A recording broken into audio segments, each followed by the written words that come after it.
Assalamualaikum. Hari ni kita nak masak apa? Tengok kita tumis bawang putih, bawang merah.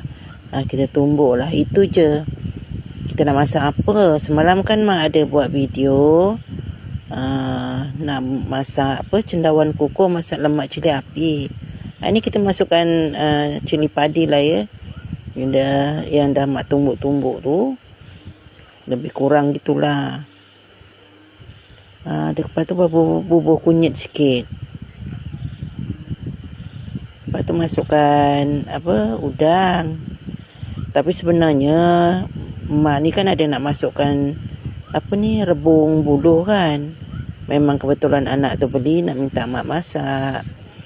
Tapi ada ya jenis rebung buluh tu yang bawah hancing kan, memang ada.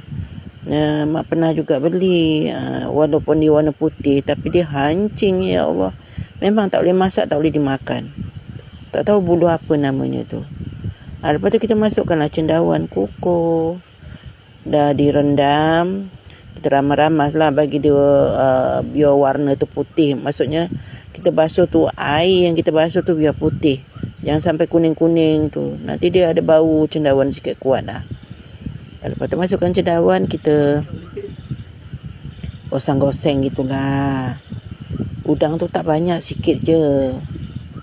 Kita masak lemak cili api. Gitulah yang mak jumpa rebung, yang mak nak ingat nak masukkan rebung tu. Memang di bawah hancing. Mak tak tahulah rebung apa tu. Nasib baik dia punya tu tak banyak, tak mahal lah. Satu batang tu baru RM1.85. Memang tak boleh, mak tak boleh nak makan lah. Kalau bau hancing macam itu, mak buang lah. Lepas tu masukkan air. Lepas tu masukkan santan. Mana yang nak beli, belilah mak punya Shopee tu. Kalau tak ada pun kat TikTok ada. Sedap. Tak payah susah lah cari dekat pangkal pokok. Walaupun time hujan ni payah juga. Paling kuat nanti ada binatang dia. Kan?